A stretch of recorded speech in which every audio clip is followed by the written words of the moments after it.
everyone, this is Casey at BJD Dolls, and today I'm going to make a what am I working on video as well as do a box opening.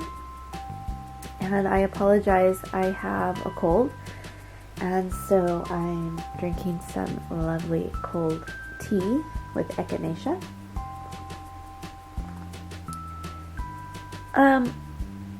So one of the reasons I decided to name this channel BJD Dolls is because I have been really branching out and working on a lot of different dolls. Not just Blythe dolls and not just soft sculpture cloth dolls. As you saw in one of my previous videos, I recently customized a Monster High doll, which I really loved, and I have 3 more of those dolls that I plan to customize in the future. I also have 2 pull-up dolls that I got over a year ago that I actually never planned to customize because I think that they're really cute. I did change this one's eyes. I think they're really cute as they are. Her wig is not attached. But the other one I had, I didn't really think was that cute, just as she was. So I decided to start customizing her the other day. I've been working on carving her face, and I'm almost to a place where I'm ready to spray and paint her. This is her hair, which I'm going to be washing and trimming and trying to get a little bit softer and more natural looking. And one thing I like about the pull-up dolls more than the Blythe dolls is the original doll, one, is less expensive than a Blythe doll. Most of them are less expensive. And they come with jointed bodies, which I like, so we don't have to change the body.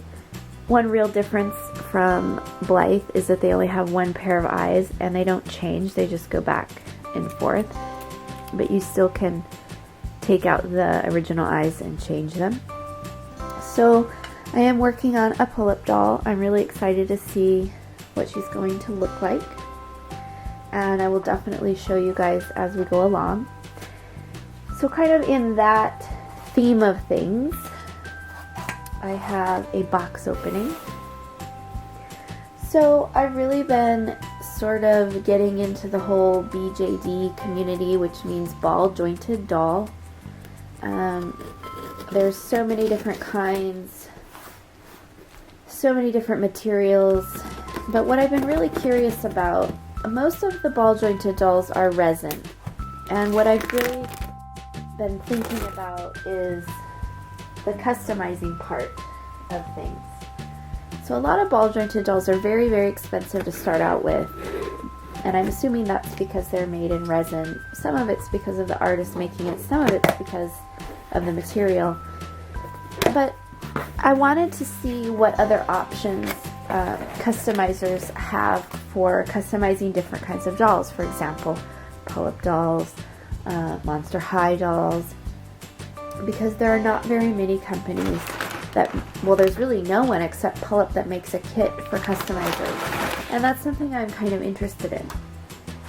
So I was on a group on Facebook, BJD doll group, and I was asking them about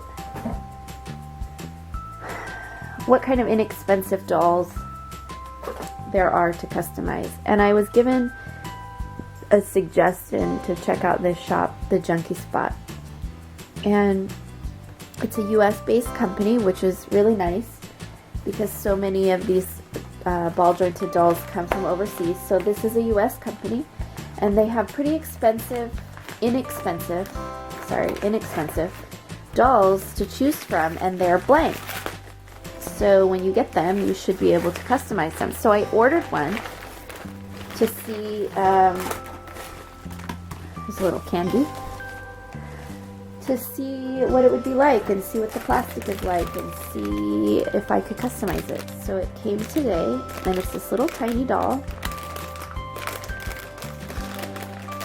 And I was told the plastic would be similar to a pull-up doll. And it does feel similar. I don't know yet. One of the things that I wanted to find out about these dolls is if the plastic was going to be thick enough to withstand some carving, or if they're really made just to paint them as they are. So as you can see, the doll is extremely jointed. You can move it in lots of different, very natural ways, which is very cool. The face looks kind of like a little alien to me. I didn't really like how big the lips are, but the whole point is I want to try to carve the doll. I don't know how their heads come off. I know the eyes, there's no mechanism. You just buy eyes that stick on there. So it's going to be a very different experiment for me. So I thought if anyone is interested in customizing more than black dolls, more than the norm, I would make a little video of customizing this guy, and you guys can come along with me and sort of experiment and see what we can learn about him. Because maybe in the future we can make some dolls out of this kind of plastic that are intended for customizing, that are intended to carve with thicker plastic. That's kind of an idea I've been thinking about. So I will put links below to the website where I bought this doll, and specifically the name of this doll. I don't remember. Let me see. My paperwork probably says what type of doll it is.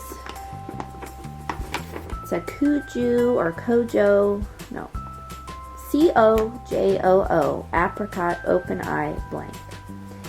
And it was only $25, which, if you know anything about these dolls, is a pretty good price.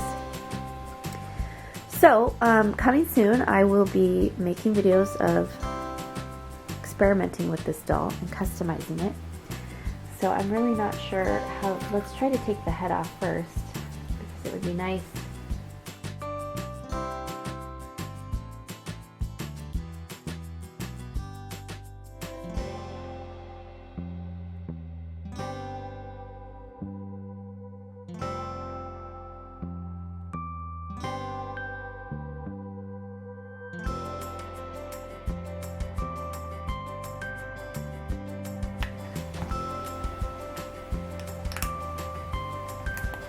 There we go. So it was just in there pretty good. And you can see here, the way that the ball jointed dolls work is they have strings, and if you pull on the arms, you can see the strings. So it is possible to restring the doll, meaning take out the strings and get new ones, but I feel a little bit insecure about doing that at this point, so I don't plan on taking the body apart. But we'll have to see if we can customize the doll's face without, taking off the body, which might not be possible, so we might have to take it apart. I'm probably going to look online and see if anyone else is doing this, and if not, then we will do it together as an experiment and see how it goes. So thanks for watching, and come back soon if you want to see what it's like customizing this little doll, and I will see you all soon.